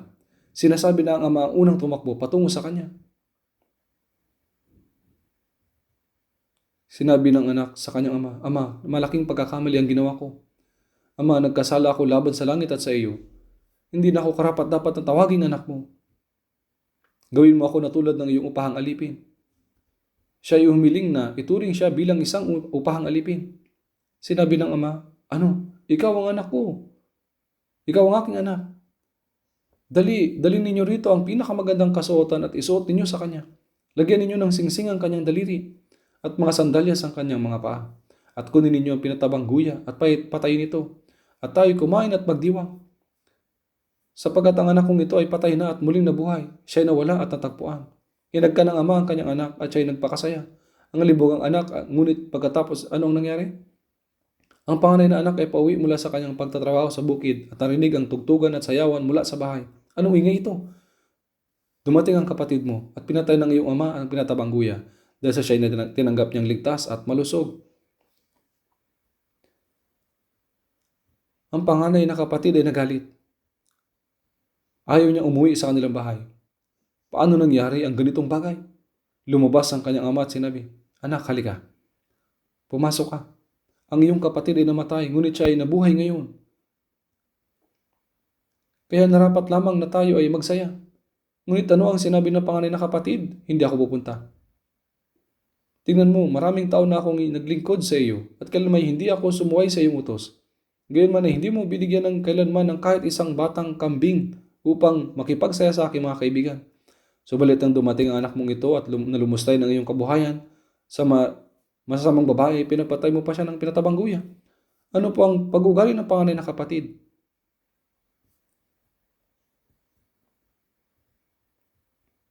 Ano po yung kanyang pag-uugali? Inisip lamang niya ang sarili niyang mga kilos. At hindi siya natuwa na tinanggap ng kanyang ama ang makasalanang iyon. Ang anak na nawala sa kanya ang lahat at naging pulubi. Hindi siya natuwa doon. Makikita natin ang pagkakaiba sa pagitan ng mga legalista na nagtitiwala sa kanilang mga sariling gawa at sa taong naligtas sa pamagitan ng biyaya ng Diyos. At mayroon ding kwento ni Cain at Abel sa Genesis chapter 4. Si Cain ay nagdala ng mga handog sa Diyos mula sa mga bunga ng lupa na kanyang pinatubo. Hindi ito tinanggap ng Diyos. Marahil ay inihandog niya ang pinakamainam na mga bunga para sa Diyos. Subalit ang kanyang bunsong kapatid na si Abel ay kumuha ng tupa mula sa kanyang kawan at inihandog ito sa Diyos. O Diyos, nung nagkasala ang aking mga magulang at nagtago na hubad, ikaw ay nagpatay ng tupa at dinanak ang dugo nito upang gawing kasuotang gawa sa balat ng hayop upang takpan ang kanilang kahihiyan. Pagmasdan niyo po ito. Ang tupa ay namatay rin po dito. Pakiusap pagmasdan ninyo ang dugong ito at takpan din ninyo ang aking mga kasalanan. Marahil nagulat ang Diyos at naisip na, paano ito naunawaan ni Abel? At ano po yung mga sumunod na nangyari?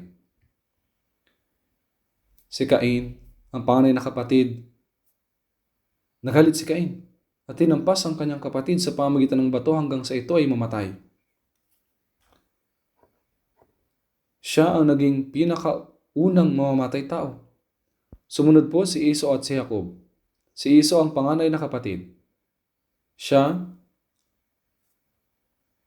ang karapat-dapat makatanggap ng pagpapala ng panganay. Sinabi ng kanilang ama, pumunta ka sa parang at ihuli mo ako ng usa. Ipaghanda mo ako ng masarap na pagkain gaya ng aking ibig at dalhin mo rito sa akin. At ako'y makakain upang ikaw ay mabasbasan ko bago ako mamatay. Si Esau ay lumabas upang mangaso.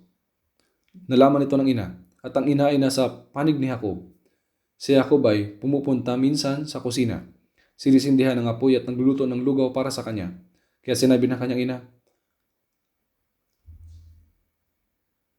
ang pagpapala ng iyong ama ay dapat na mapunta sa iyo. Ngunit hindi ako ang panganay. Paano ito mapupunta sa akin? Maaari mo pa rin itong matanggap. Pumaroon ka ngayon sa kawan. At dalhin mo sa akin ang 2 magandang batang kambing. At gagawin kong masarap na pagkain para sa iyong ama ayon sa kanyang ibig. Dalhin mo ito sa iyong ama. Kaya, bago dumating ang kanyang kapatid, nakuha na niya ang pagpapala ng pagkapanganay. Alam niyo po ito, tama po? Hindi ko kailangang ipaliwanag pa ng mas mahaba. Dapat na po ba? Hinawakan siya ni Isaac ng ganito. Nung hinawakan siya nito, ang panganay na anak ay mabalahibo, ngunit si Jacob ay hindi mabalahibo. Ngunit siya ay binalutan ng kanyang ina ng balahibo ng tupa upang siya ay maging kagaya ng kanyang kapatid. Pagkatapos na mahipon niya siya, sinabi niya, "Kakaiba. Ang tinig ay tinig ni Jacob, ngunit ang mga kamay ay mga kamay ni Esau." At siya ay kanyang binasbasan. Kinalaunan ay bumalik si Esau mula sa pangangaso. Ngunit ang pagpapala ay naibigay na kay Jacob. Gayunpaman, ito ay kinuha mula sa kanya.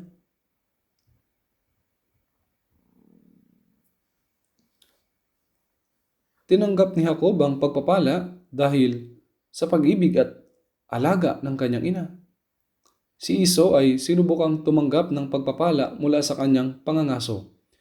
Ngulit, huli na ang lahat. Ano pong ibig sabihin nito?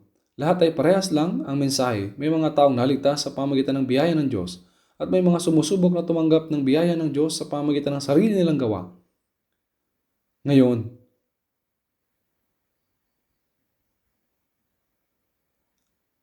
may mga taong sumusubok tumanggap ng biyaya ng Diyos sa pamagitan ng sarili nilang gawa. Ngayon, tignan po natin saglit sa Roma chapter 9.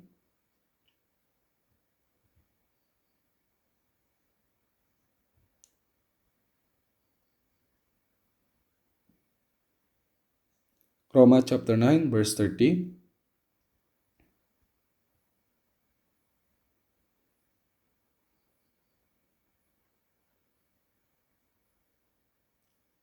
Roma chapter 9 verse 30 hanggang 32. Ano nga ang ating sasabihin? Ang mga hintil na hindi nagsumikap sa katwiran ay nagkamit ng katwiran. Sa mga katuwid ay katwiran sa pamagitan ng pananampalataya. Ngunit ang Israel na nagsumikap sa katwiran sa pamagitan ng kautusan ay hindi nakaabot sa pagsunod sa kautosang iyon. Bakit? Sapagkat hindi nila pinagsikapan niyon batay sa pananampalataya, kundi batay sa mga gawa. Sila'y natisod sa batong katitisuran. Hindi nasunod ng mga hintil ang kautusan, ngunit sila'y inaring ganap. Ito pang ibig sabihin ng sa makatuwid ay katwiran sa pamagitan ng pananampalataya. Ngunit ang Israel na nagsumikap sa katwiran sa pamagitan ng kautusan, inakala nila na naaring ganap sila sa pamagitan ng kautusan. Sila hindi nakaabot sa pagsunod sa kautosang iyon. Ibig sabihin ay hindi nila natanggap ang biyaya ng Diyos. Bakit? Sapagkat hindi nila pinagsikapan iyon batay sa pananampalataya, kundi batay sa mga gawa. Sila'y natisod sa batong katitisuran. Dahil hindi sila umasa sa biyaya ng Diyos, ang biyayang ito ay ang pagsampalataya. Ngunit umasa sila sa kanilang sariling gawa. Hindi nila maiiwasan ang hatol ng Diyos. Ito pang ibig sabihin. Kaya sa ubasan, ang gumawa buong araw at ang isa na dumating sa huling oras na halos wala na ring magagawa ay parehong nakatanggap. Ang isa ay inaring ganap dahil sa mahabaging biyaya ng may-ari at ang isa na nakagakalang tatanggap dahil sa kanyang sariling gawa.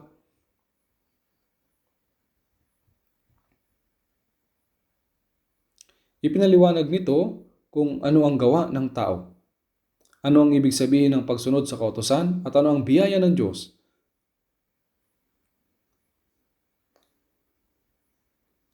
Ngayon ay tignan natin saglit sa Lumang Tipan. Tignan po natin sa mga bilang chapter 15.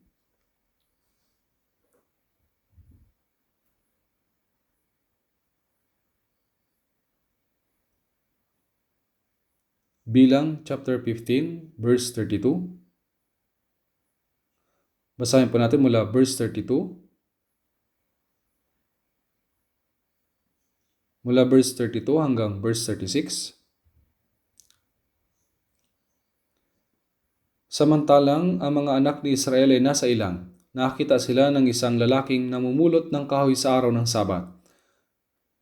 Ang mga nakakita sa taong namumulot ng kahoy ay dinala siya kina Moises at Aaron at sa buong kapulungan. Kanilang inilagay siya sa kulungan sapagkat hindi pa ipinahayag kung ano ang gagawin sa kanya. Sinabi ng Panginoon kay Moises, ang lalaki ay tiyak na papatayin. Babatuhin siya ng buong kapulungan sa labas ng kampo. Inilabas siya ng buong kapulungan sa kampo at siya'y kanilang pinagbabato hanggang sa mamatay, gaya ng iniutos ng Panginoon kay Moises. Mahirap po talagang maintindihan, hindi po ba? Habang naninirahan ng mga Israelita sa ilang, habang papunta sila sa lupain ng Kanaan mula sa Ehipto, nakita nila ang isang lalaking namumulot ng patpat sa araw ng Sabat. Hindi ka dapat mamulot ng patpat sa araw ng Sabat. Kaya tinanong nila kung anong gagawin sa lalaking ito. Kaya't sila nanalangin sa Diyos na nagsasabi, "Anong gagawin namin, O Diyos?" Sinabi niya, "Batuhin ninyo siya." Ano? Dahil lang sa pamumulot ng patpat sa araw ng Sabat? Ganun ba talaga ito kalaking kasalanan? Hindi siya nagnakaw. Hindi siya nagnakaw ng kahoy. Hindi rin siya gumawa ng anumang krimen. Habang nagpapahinga ang iba, siya ay namumulot ng patpat. Kung ganun, hindi ba dapat siyang gantimpalaan? Ngunit ano pong sinabi ng Diyos? Dalhin sa labas ang lalaki at batuhin hanggang sa mamatay. Ano po sa palagay ninyo? Kakaiba po ang Diyos. Ang kailangan po nating maunawaan dito ay ang Sabat ay tungkol sa pagtanggap ng pagpapala habang nasa kapahingahan. Sa panahon ng biyaya, hindi tayo tatanggap ng pagpapala habang gumagawa. Ngunit kapag nagkaroon ng kapahingahan ng ating puso at tinanggap ang biyaya ng Diyos sa pamamagitan ng pananampalataya, tayo ay maliligtas. Sa panahon ng biyaya, kapag ang isang tao ay sinubukang maging matuwid sa pamamagitan ng kautusan, ito po ay paglapastangan sa biyaya ng Diyos. Dapat silang mamatay. Alam niyo po ba na ito ay isang malaking kasalanan na hindi sumampalataya sa biyaya? Kaya't walang sino man ang aring ganap sa harap ng Diyos sa pamamagitan ng kanyang sariling katwiran. Walang sino man ang maliligtas. Wala kailanman. Binigay na niya ang biyaya. Ang tanging anak ng Diyos ay dumanak ang kanyang dugo upang pasanin ang ating mga kasalanan. Kaya naman siya ay nagkaloob ng biyaya. Ang pagtanggi sa pananampalataya at umasa sa kanyang sariling mga gawa ay pagtanggi sa dakilang pag-ibig at biyaya ng Diyos. Ang hindi pagsampalataya ay pagtanggi sa biyayang iyon. Mas iniisip ng mga tao ang kanilang sariling gawa kaysa sa biyaya ng Diyos. Sa araw ng Sabat, sila ay tumatanggap ng biyaya kahit walang mga gawa. Kaya ano po ang tawag sa mga umasa sa gawa ng gustong tumanggap ng pagpapala? Ito po ay kasalanan ng hindi pagsampalataya sa biyaya ng Diyos. Ito ay nagdudulot ng kamatayan sa Kanya. Nauunawaan niyo po ba? Ngayon, naligtas tayo sa pamamagitan ng biyaya ng Diyos, gaya ng huling nagtrabaho sa ubasan na pumunta sa oras ng ikalabing isang oras. Bago lumubog ang araw, gaya ng mga taong tumanggap ng isang denaryo, kahit na wala ng oras para magtrabaho, tayo ay inaring ganap kahit wala tayong ginawang anuman. Tama po? Kung gayon, ay meron tayong isang bagay na dapat pag-isipan.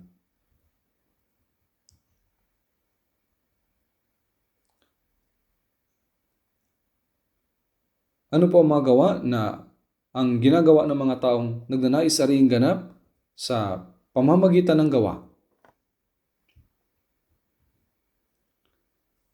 Marami pong tao ang ganito. Kahit na hindi pa naman sila ligtas, sila ay gumagawa ng maraming mabuting gawa. May mga legalista, mga taong nabubuhay sa moral na pamamaraan, ngunit ito po ang problema. Sinasabi sa Roma, sa chapter 5, sa verse 10, sabi doon, kung isang tao ay hindi paligtas, siya ay kaaway ng Diyos. Kapag kaaway ng Diyos, ang sinumang tao, sa palagay niyo po ba, ay nalulugod ng Diyos sa kanila dahil may ginagawa sila para sa Kanya? Kung titingnan natin sa Kolosas sa chapter 1 verse 21, sinabi doon na ang mga kaaway ay pinagkasundo sa Diyos sa pamamagitan ng kamatayan ni Kristo doon sa krus. At kayo ng dati ay hiwalay at mga kaaway sa pag-iisip sa pamamagitan ng masasamang gawa ay pinagkasundo niya ngayon sa kanyang katawang laman sa pamamagitan ng kamatayan. Una ay dapat tayo makipagkasundo sa Diyos sa pamamagitan ng pagsampalataya sa biyayang iyon. Ano pong ibig sabihin ay pinagkasundo? Ibig sabihin ay mahaligtas. Nang maunawaan natin ang biyaya ng Diyos, doon ay naipagkasundo tayo sa Diyos. Ngunit sa kalagayan ng isang kaaway, sa palagay ba nila kapag sila ay gumawa ng anuman ay tatanggapin na sila ng Diyos? Hindi po niya ito tatanggapin. Ito po yung pagkakamali. Sabi sa Efeso chapter 2 verse 1, kayo no'y mga patay sa inyong mga pagsalangsang at mga kasalanan. Ang taong hindi paligtas sa isang patay na espiritu sa mga pagsalangsang at mga kasalanan. Ano po bang magagawa ng patay? Ang kanilang kaluluwa ay patay. Ang kanilang fellowship sa Diyos ay putol. Hindi ninanais ng Diyos na gumawa ang tao ng mabuti, kundi nais niyang tumanggap ang tao ng biyaya ng Diyos sa pamamagitan ng pananampalataya at ang espiritu ng napatay ay muling mabuhay. Sabi po, kayo nooy mga patay sa inyong mga pagsalangsang at mga kasalanan. Sinabi pa, maginoong tayo mga patay sa pamamagitan ng ating mga pagsuway ay binuhay niya tayo kay Kristo. Sa mga pamamagitan ng biyaya kayo naligtas. Kapag tayo ay naligtas, ang kaluluwa na namatay dahil sa kasalanan at pagsalangsang ay muling mabubuhay. Ang kaluluwang patay ay dapat mabuhay muna. Kapag isang tao ay nasa kalagayan ng isang patay, tatanggapin ba ng Diyos ang mga gawa nila? Hindi niya po ito tatanggapin. At sinabi ng mga gawa 26:18 na kung tayo naligtas, tayo ay nakabalik na mula sa kapangyarihan ni Satanas tungo sa Diyos. Ang taong hindi pa nagkakaroon ng kaligtasan ay nasa ilalim ng kapangyarihan ni Satanas.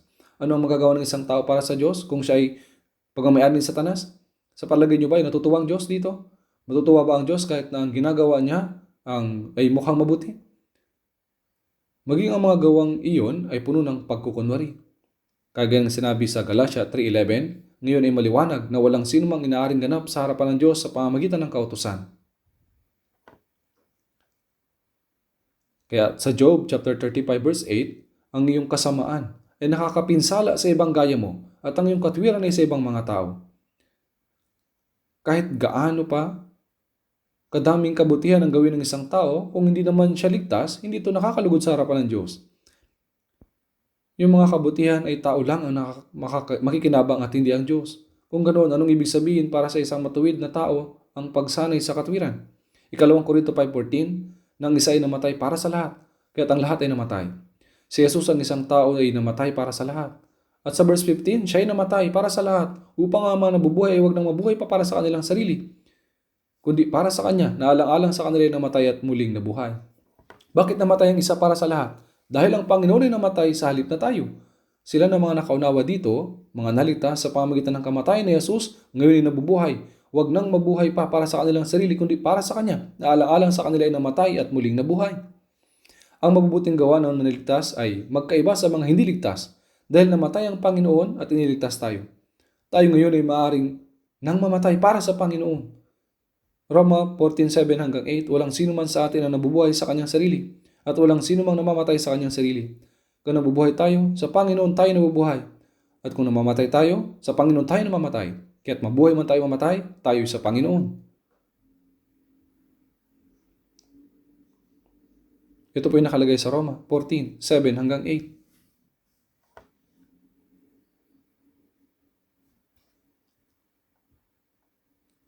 Gaya ng sinasabi, even if I die, I belong to the Lord.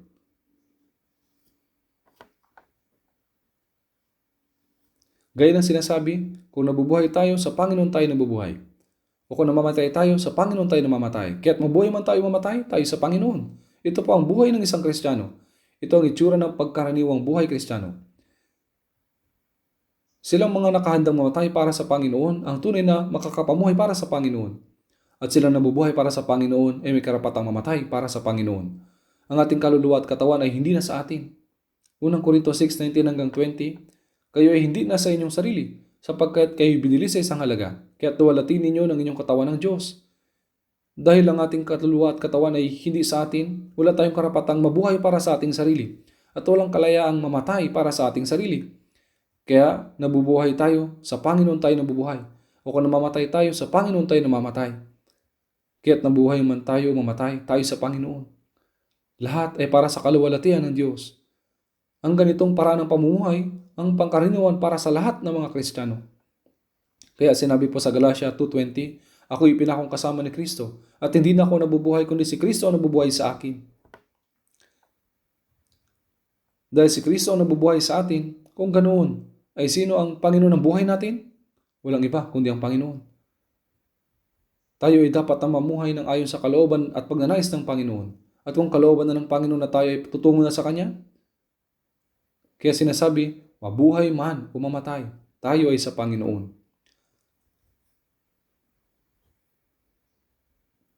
Ang pamumuhay ng isang ligtas na Kristiyano ay iba sa mga hindi ligtas na sinusubukang gumawa ng mabubuting gawain. Sa mga awit 1:16-12, ano ang aking susukli sa Panginoon sa lahat niyang kabutihan sa akin? Pagkatapos nating makuha ang kaligtasan, Ang buhay pananampalataya ay buhay na ipinapamuhay na nagbibigay sukli sa dakilang biyaya ng Panginoon. Biyaya na kung saan iniwan niya ang kanyang makalangit na kaharian, pumarito sa mundo, namatay sa krus, upang iligtas ang makasalanan gaya ko. Totoo po ba ito? Totoo po kaya? Paano nga tayo dapat na mamuhay? Dapat tayo mamuhay na sinusuklian ng biyaya ng Diyos. Ang taong hindi ligtas, hindi man lang magagawang gayahin ng ganitong pamumuhay. Imposible po yun.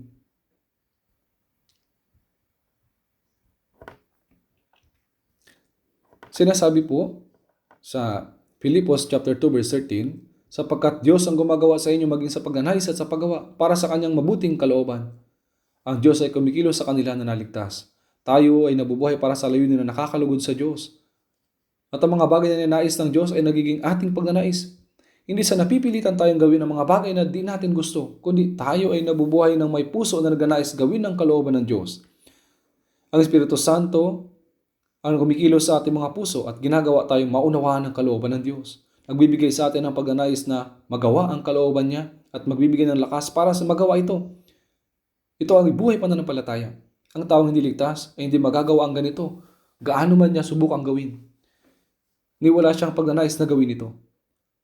Silang mga tinawag sa katapusan ay maaari lamang magtiwala sa pag-ibig at awa ng kanyang Panginoon. Hindi nila alam kung magkano ang ibabayad sa kanila, subalit nagtiwala sila ng Panginoon ay mapagmahal at mabiyaya. Kaya ginawa nila ang gawain ng may sipag kahit kaunti na lang ang oras. Kaya mga kapatid, paano nga dapat nating ipamuhay ang ating buhay? Hindi ba dapat natin ipamuhay ang ating buhay na may buong sipag para sa Panginoon?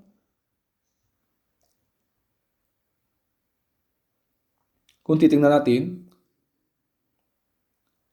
sinabi po ni Apostol Pablo sa unang Korinto 15 verse 10, subalit sa pamamagitan ng biyaya ng Diyos, ako ay ako, at ang kanyang biyaya na ibinigay sa akin ay hindi nawawalan ng kabuluhan. Sa halip, ako'y naglingkod ng higit kaysa kanilang lahat, bagaman hindi ako, kundi ang biyaya ng Diyos na nasa akin.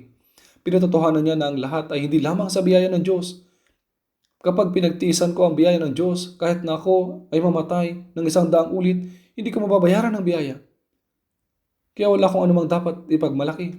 Ang sumpa at kahatulan na dapat nasa akin ay kiluhang lahat ng Panginoon at ibinigay ng walang bayad sa atin ang kanyang pag-ibig, buhay na walang hanggan,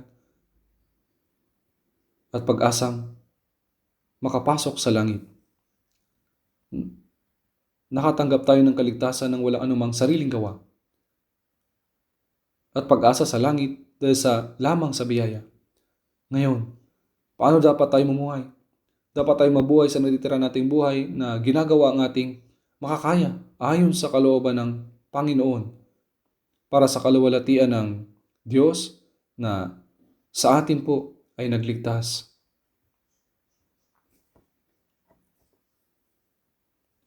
Manalangin po tayo.